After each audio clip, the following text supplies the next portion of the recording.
Doctor, I have not seen my home for 18 years. I want to go back. But ask the Khan again. I intend to. But this time, I shall offer him a gift so magnificent that he will not be able to refuse me. You mean to give the doctor's caravan to him? Yes.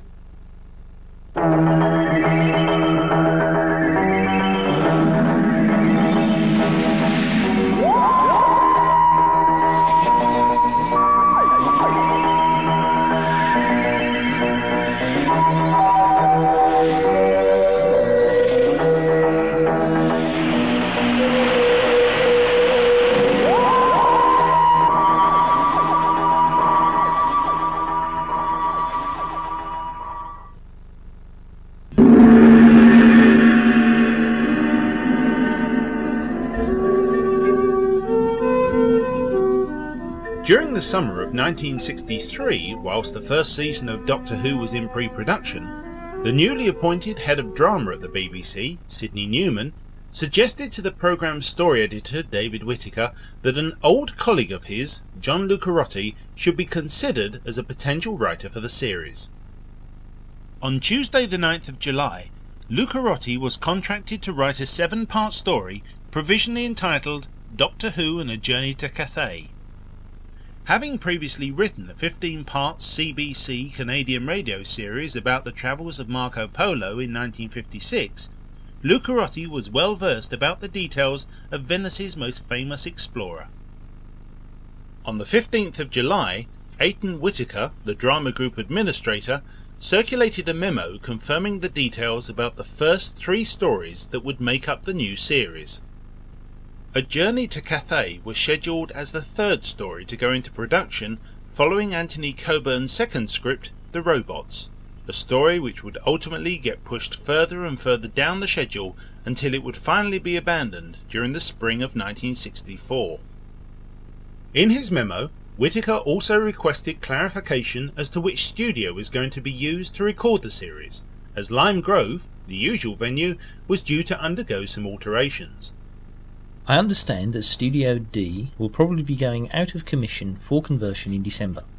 I would be glad to know as soon as possible which will be the replacement studio for Doctor Who, as it will clearly have a bearing on the facilities available for Journey to Cathay. 3 days later, Whittaker had drawn up a proposed schedule detailing the planned filming and recording dates for the series up to the end of 1963. At this point, it was proposed that 5 days filming at Ealing would be completed for the new story from Monday the 9th of December, with the first episode being recorded, possibly in Riverside Studio 1, on Friday the 27th of December. The problem over studios was resolved on the 23rd of July, when Terence Cook, the acting drama organiser, responded to Aiton Whittaker's memo. There seems to be a misapprehension as to when Studio D comes out of commission for conversion. It is not, in fact, until 1965. I have investigated the situation with programme planning, and there is apparently no alternative studio that can be offered.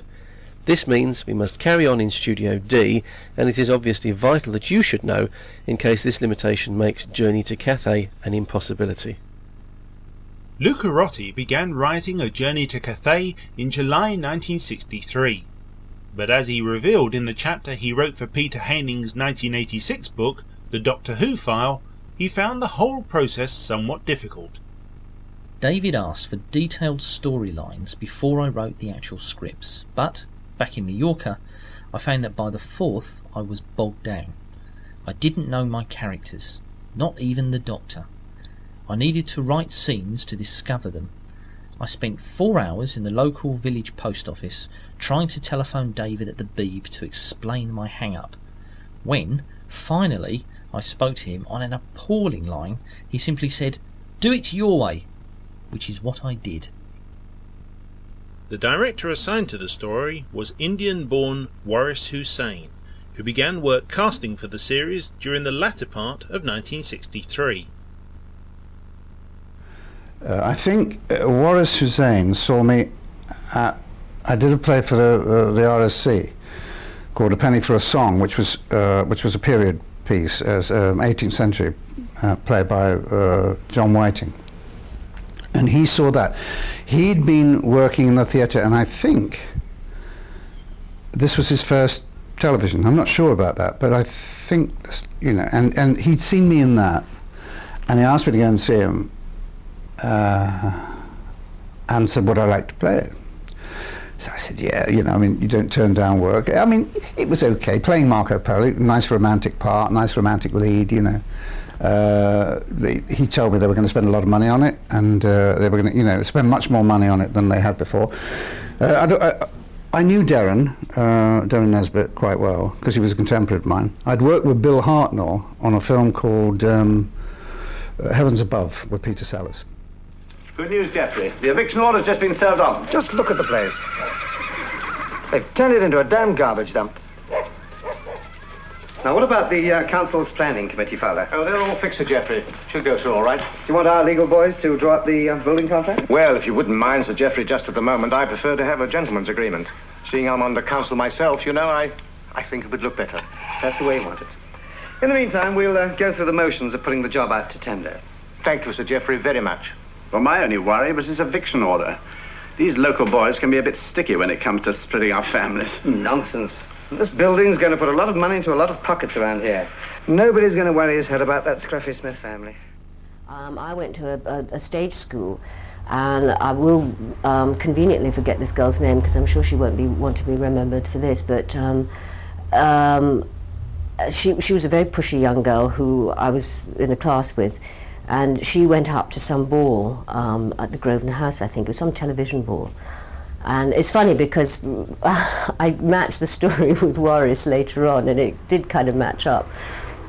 And she came in to me and she sort of said, she said, she was all a bit huffy. She said, I shouldn't really tell you this, but I spoke to somebody yesterday, and they're looking for a sort of Chinese type person for the BBC. And I said, what? She said, she said, I'd said about you, I told them about you, I told him about you. He said, so she gave me the number. And I remember sort of thinking, this is a bit odd.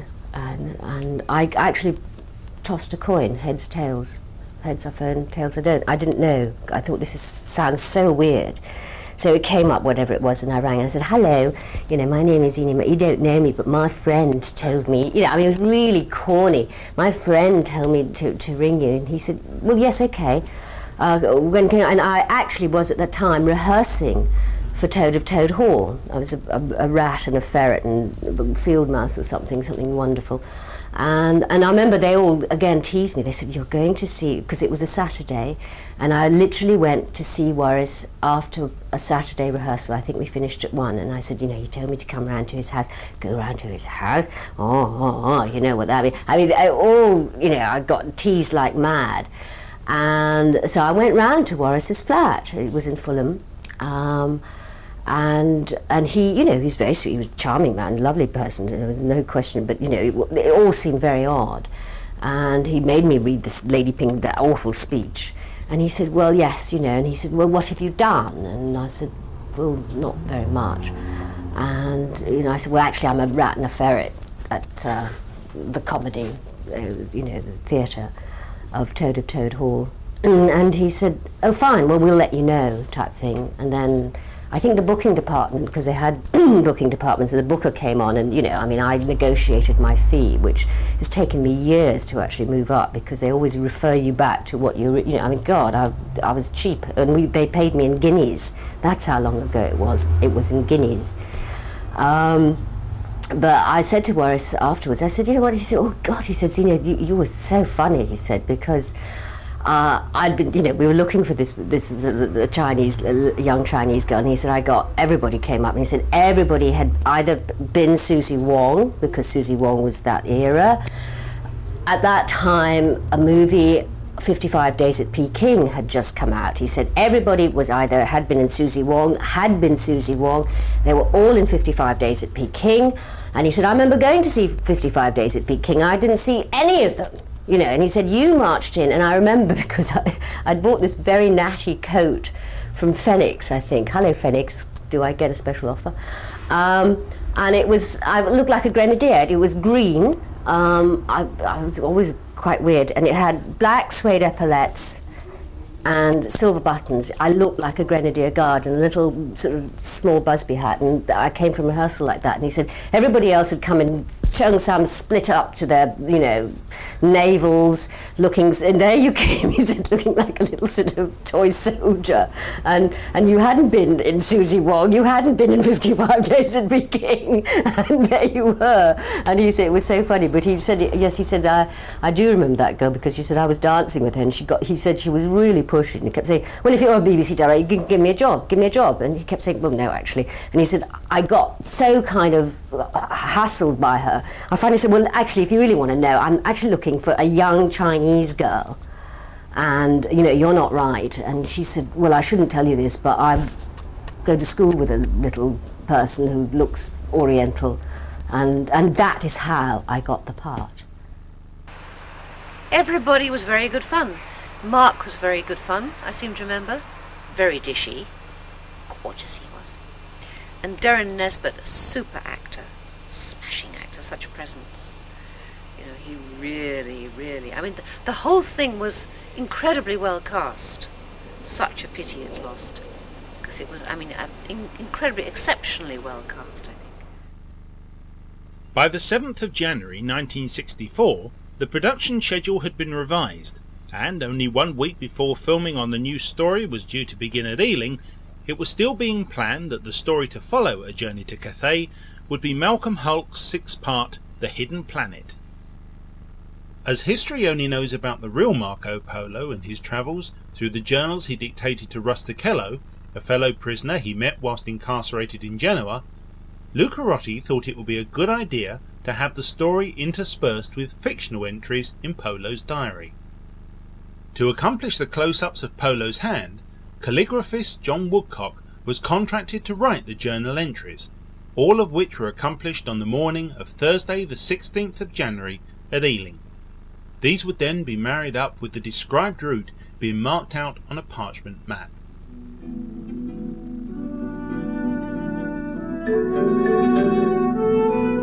Success. My plan has worked. The strangers and their unusual caravan accompany me to Lop. Our route takes us across the roof of the world, down to the Kashgar Valley and southeast to Tarkand. Here we join the old Silk Road, along which the commerce and culture of 1,000 years has travelled to and from Cathay. I wonder what the strangers' reaction will be when I tell them what I propose to do. Rehearsals began for the story on Monday the 27th of January at the Territorial Army Drill Hall at 239 Uxbridge Road, West 12. It was all very new to me. I had never been inside a television studio before. And Doctor Who was obviously very new because, you know, Bill Hartnell obviously one knew about, in the sense that, you know, he had a huge reputation. Also Jackie Hill, William Russell, again, you know, were household names. Mark Eden was kind of heartthrob, I think, at the time. Darren Nesbitt, again, was always the baddie. But, I mean, I was totally nonplussed, I think, to begin with, because you know, for a first ever telly to get 7 episodes, and also a jolly good part, actually. I mean, you know, it wasn't just a cough and a spit, you know. So it was overwhelming. I had a wonderful director, Waris Hussain, who was extremely kind, took me aside and sort of, you know, was as helpful as he could be. I mean, not some of these guys who actually like bullying people. He really was kind. But Bill Hartnell, I mean, he was pretty kind of irascible, I mean, offset and on. But he said, oh, darling, I hear this is your first television? And I said, yes, you know, terrified. I didn't know what studio days were.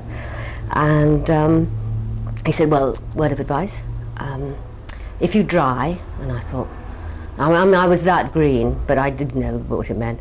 He said, look, you know, because in those days, filming videotape was so expensive, they didn't cut unless, you know, World War III was declared, and even then I think they would have gone on until the end if the tape hadn't run out. And we were in Lime Grove. He said, so there's no question of editing. I mean, we were practically live. We did it in 4 days. We were in studio on the 5th day, and that was it. And he said, well, if if you dry, he said, they won't cut, you know. No, cut what, you know. No. He said, so just swear.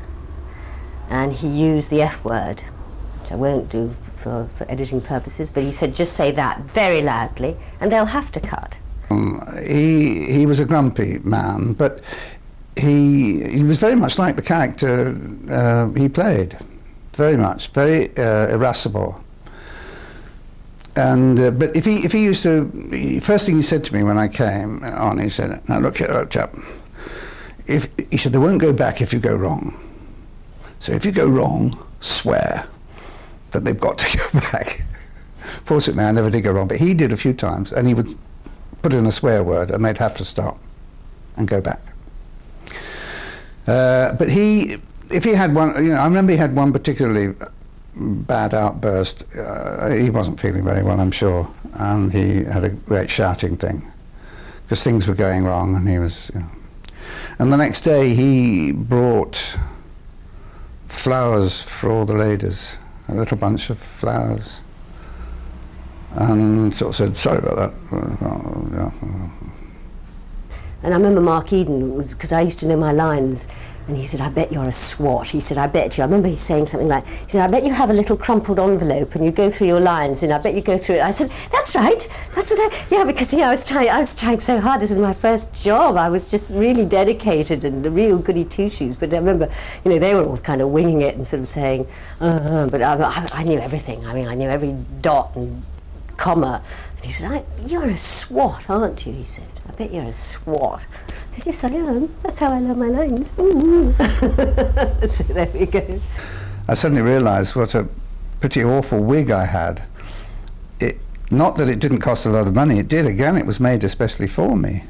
But I wish now that I'd insisted on using my own hair and growing it long, and I can't now remember the reason why they didn't want me to have my own hair. I had quite a lot of hair in those days, not like now, and it was quite thick and it was dark, which was perfect for a Venetian, and I desperately wanted not to wear a wig because I don't like wigs and I don't like moustaches. But for some reason, I'm now lost in the mists of time. I can't remember why, but they insisted on me wearing this wig. And I mean, when I see that huge, great quiff, you know, and that thing in the front, it's a bit like Melvin Bragg. But anyway, that was it. And you can actually, on some of the things, you can actually see the joint, the lace and the gum on it, you know. And working in a studio in those days, when the lights were so intense, the heat was incredible, and they couldn't turn the air conditioning on. You know, wearing a wig and heavy, and they were heavy clothes, you know. It was one of those. It was really, you know, you could feel it running down the back of your neck. The title of the second episode, The Singing Sands, made reference to the strange noises created by the sandstorms in the Gobi Desert. But creating convincing sandstorms in the confines of Lime Grove Studio D proved to be something of a challenge. The worst thing was that we had to do a sandstorm in the studio, which was done against black drapes and cardboard rocks. This was supposed to be in some desert in Mongolia when they were traveling to get to the port in China. And we had these wind machines, and the sandstorm, we couldn't use real sand because all the equipment would have got messed up. So they put some sort of interference on the television screen to make it look like sand. Well, the result was that it looked like everyone's aerials had blown over. The Singing Sands. Well, the Singing Sands was just a load of sawdust. And that's what happened. You know, again, in the studio, you know, you're clambering over old chairs and things. We get into studio and suddenly they built this up, and then they piled in the sawdust, and then they put on the wind machines to get the sandstorm. And I'm there with Carol Ann, you know, we're taking shelter, and the wind machine starts and everything else. And also, as I said, we didn't cut. I mean, you ran across the studio to get to your next shot. And so the next shot was whatever it was, and we had to literally race across studio. And I remember when they said cut to us, I said to Caroline, I can't see. And my eyes were just completely covered in sawdust. I mean, it was just sawdust. And she said, well, she said, hang on to me. And she literally just, she took my hand, she dragged me. We ran across the studio, and she just literally threw me in front of Mark Eden, because, I had to look contrite because I'd been naughty and all that. But I didn't know where he was. And they finally did cut then, and got the nurse down to wash my eyes out. The Singing Sands barely featured the character of the Doctor, although it had not originally been scripted that way. At the start of the week, William Hartnell had fallen ill and had been unable to take part in the rehearsals. As a result, last-minute rewrites to the script were necessary to remove the Doctor as much as possible. Although Hartnell was able to attend the recording on Friday the 7th of February, his appearance was limited to one brief scene at the end of the episode. But I mean, it was that ancient that the second or whatever had a buzzer. So if you did dry, they just buzzed. So they cut the sound, fed you the line, and then you carried on. And it was interesting because I can't remember in which episode, but Ping Cho, the Lady Ping Cho, which I quite like actually, Ping Cho sounds silly, but the Lady Ping Cho, she had this long speech about the hashashins, and which is hashish and all that. I didn't know. I mean, I was learning all the time. But she literally had pages of it. I mean, it was 2 pages. She told the story, and I remember when we got to rehearsal, we'd say, "Oh God, she's off again." It was like people bringing out the home movies. Ping, oh God, she's going to do that story again. They were all sending me up rotten about that, saying, "Oh yeah, everybody, we could all have a nap now. Ping Cho's off on her story."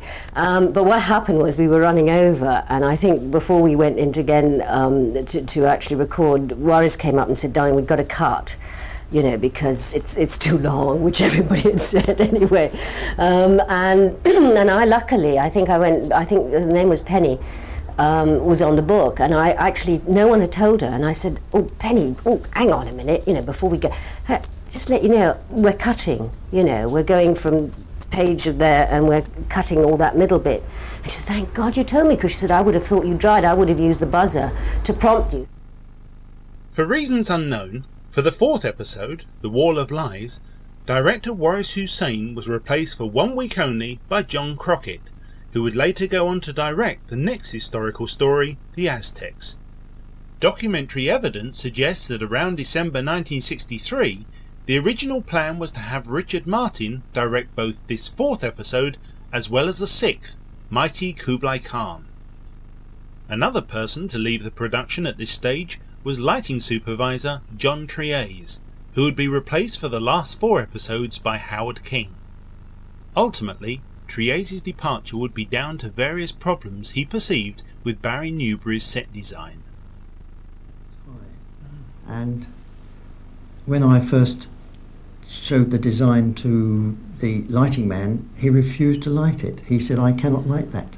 There isn't a plan here, but you can just end this photograph with Ping Cho, who is belongs to the group of Mongols. She's made friends with Susan. You can just see over the top, the top of the that sloping ceiling, the studio air above it, and this was what the lighting man was complaining about. He refused to light it. Well, he obviously did light it in the end. No, he didn't. Someone else did. Yes. Great spirit of cooperation. Yes. Howard King lit it, and Howard King did lots of Doctor Who's. This is better because this shows you exactly the problem the lighting man had. Because if actors go back there, I mean, any cameraman will want his pictures, if he's lighting anyway, will want the pictures backlit so that that you get this bit of light around the back there, and it brings it. It's not a halo; it's just a rim of light which brings it forward from any dark background. And with a tent like that, you can't do it. And I suppose we can understand how he objected, but another lighting man lit it, so we were all okay.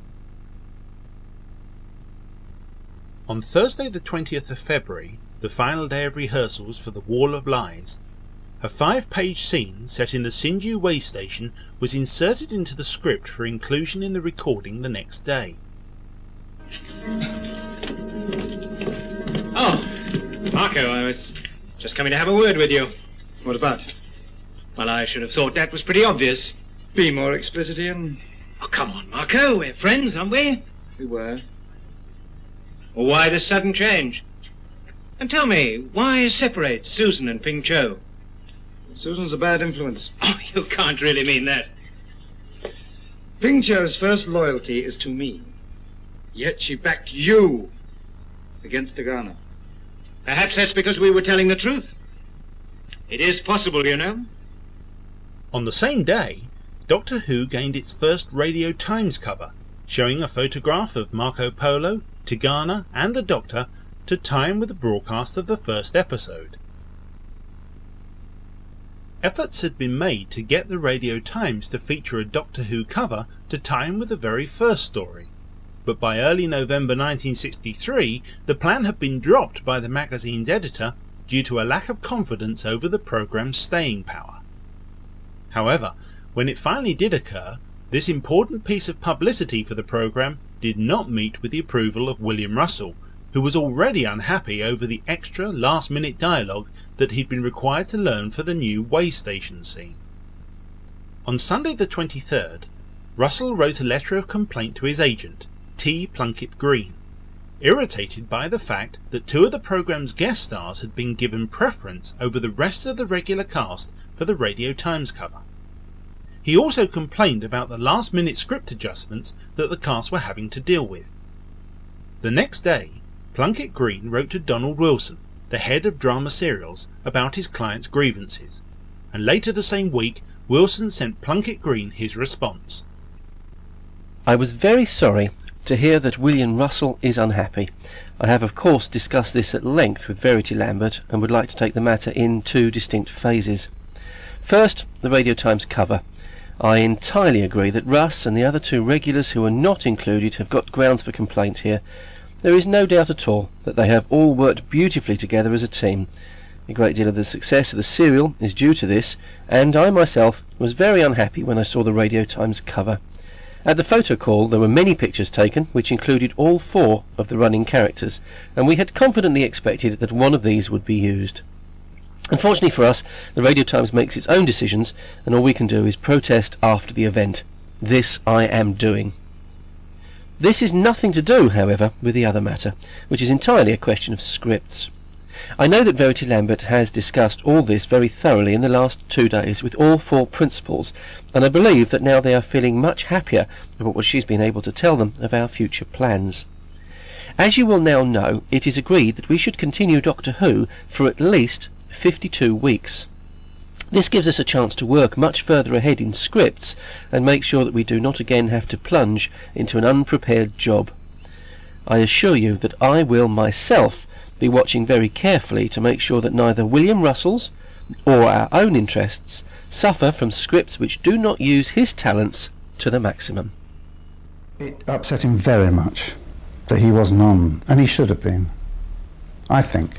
But, you know, the decision's not left to us. It's the people that make those decisions sometimes get it wrong.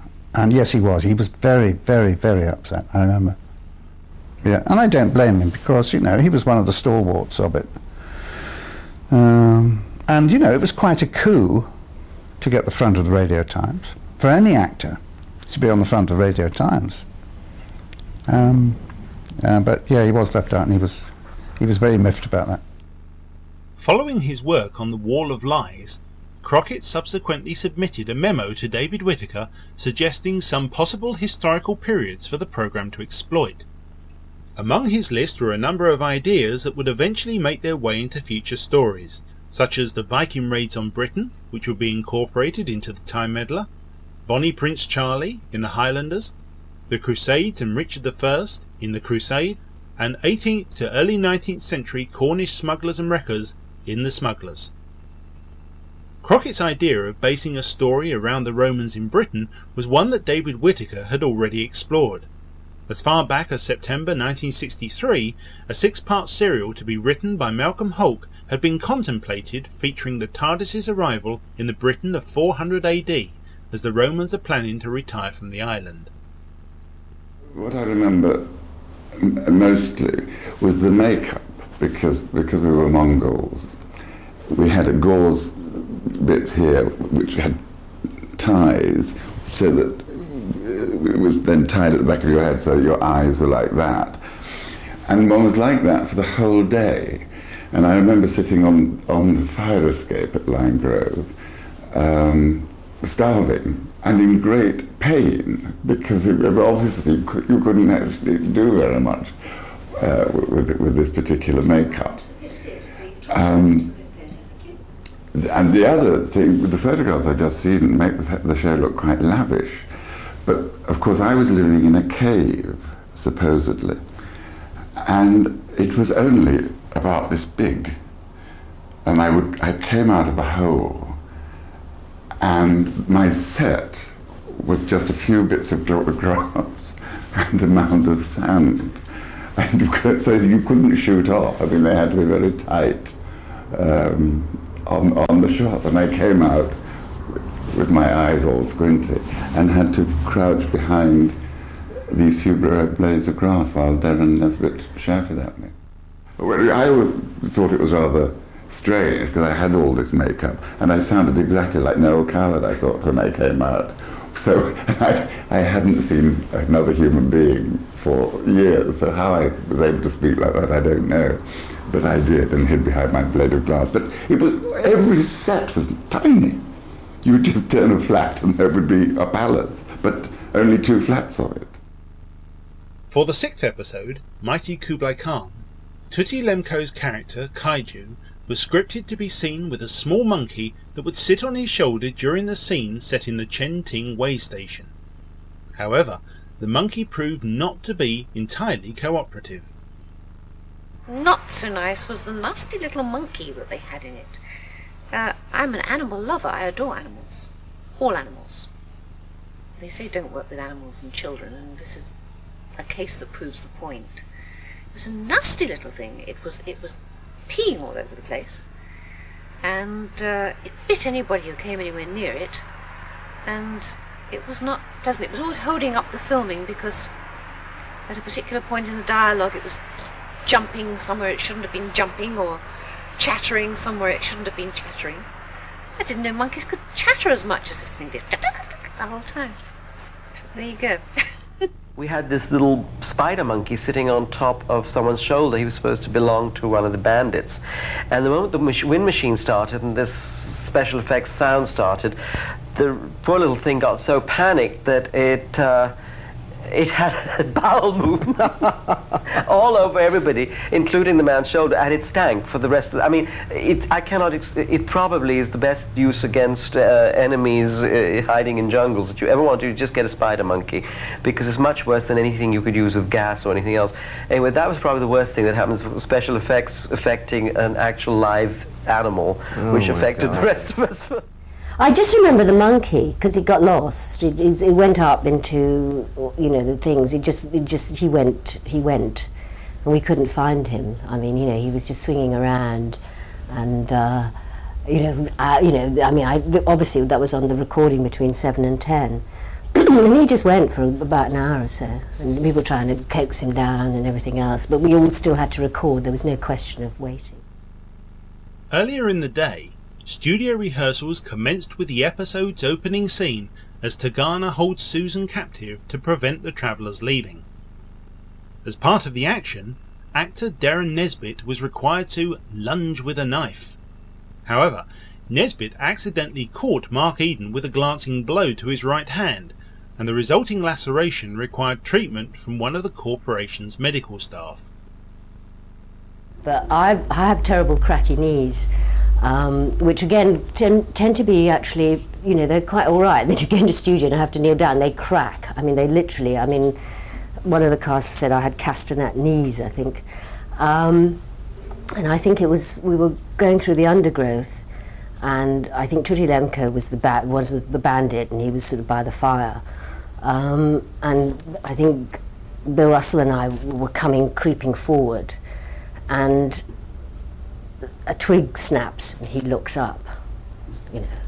Fine, that's the cue. But Merton getting ready to crawl through the undergrowth, the twig goes snap, Merton's knees goes crack, And, you know, poor Tootie has to completely ignore that and then wait until there's some sort of minor little snap, and he goes, ooh. But, you know, but it was anyway, I mean, we had to get down, and, you know, as I said, there was no cutting or anything. And I think the other thing I had to do, I think when I had to kneel in front of the Khan or something, again, my knees went, you know, it's just, you know, it's like real castanet knees. The 7th and final episode, Assassin at Peking, went into studio on Friday the 13th of March 1964. But the day did not get off to a good start when a lift required to transport a camera dolly up to Studio D broke down and had to be repaired. A further delay of 15 minutes also ensued when a studio fireman refused to let camera rehearsals get underway due to various pieces of equipment blocking the fire passageways. As a result of the delay, Donald Wilson asked Mervyn Pinfield to provide him with a report on the hold-ups.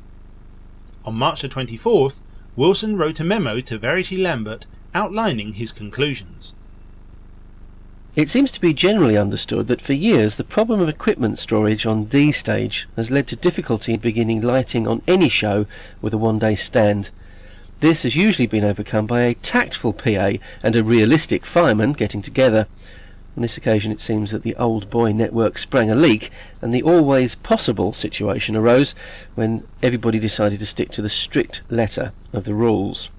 There is only one way to avoid troubles of this kind, and that is to make sure that directors and designers use only the amount of space in Studio D which can be filled with sets without overflowing onto the necessary storage space.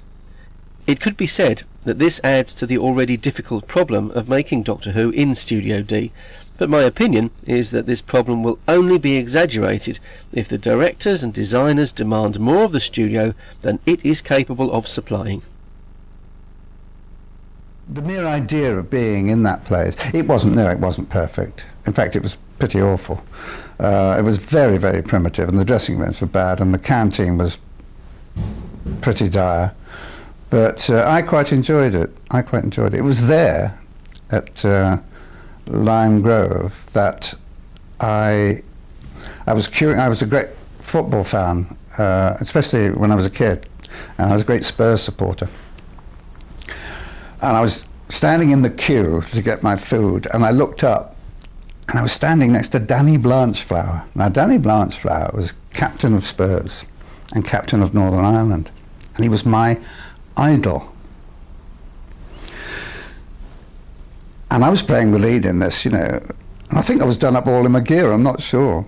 And, you know, I wanted to say to him, oh, you know, can I shake you by the hand or whatever, because this man was, you know, when you suddenly see somebody that you've admired so much, and I couldn't say anything, and then he just got his stuff and walked away, and I thought, why didn't I just say to him, you know, hello, you know, I've watched you so many times, and thanks, but I didn't.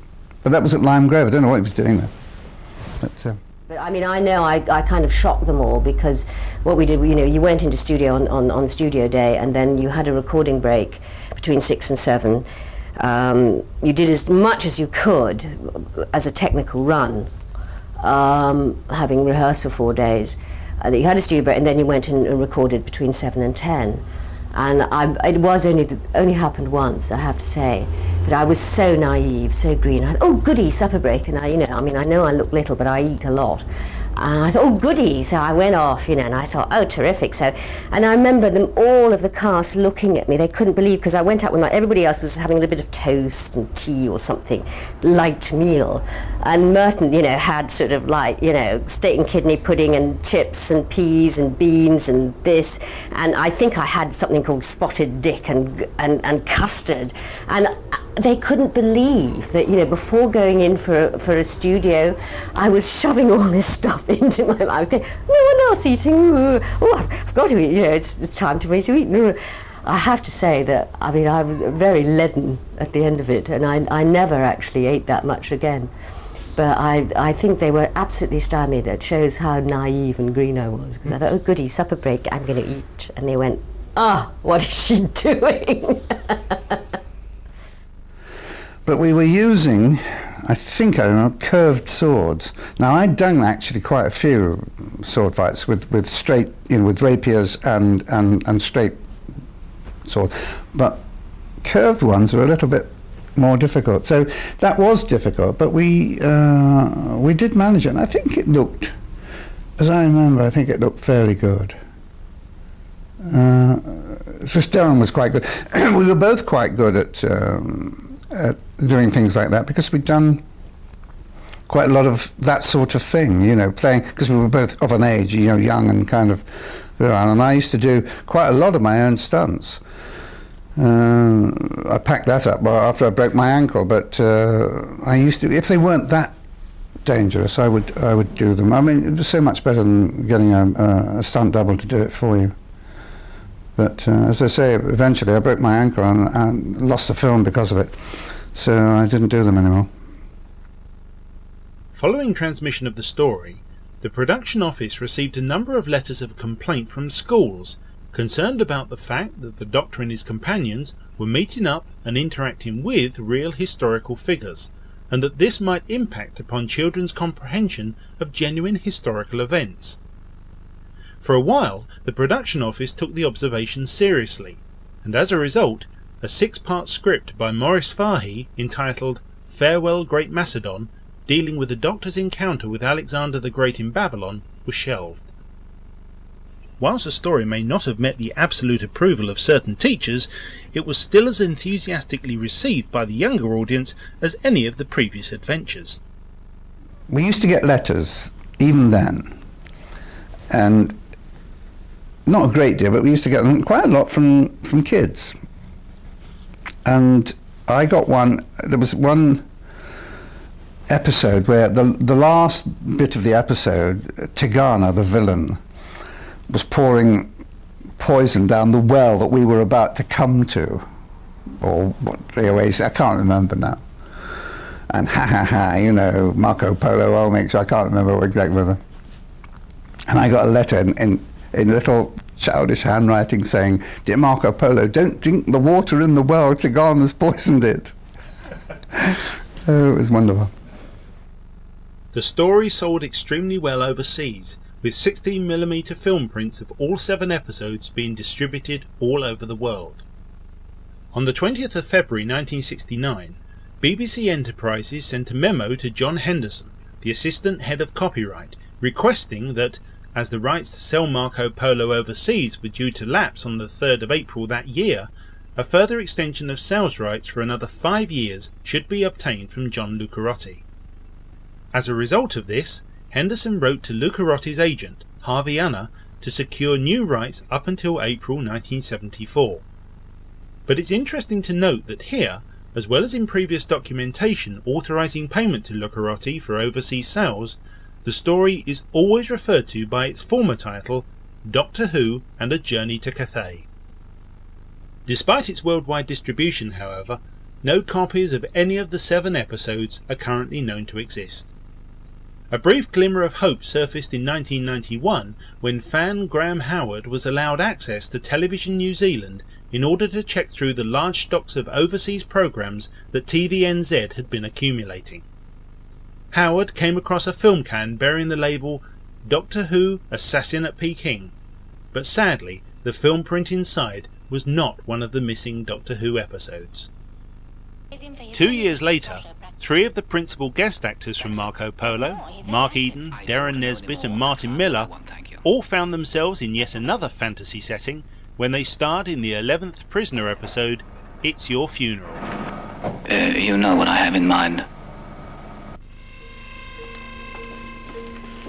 It's all right now. Intriguing. What's it for? It's nothing, it's just a toy. Good. Very good. Thank you.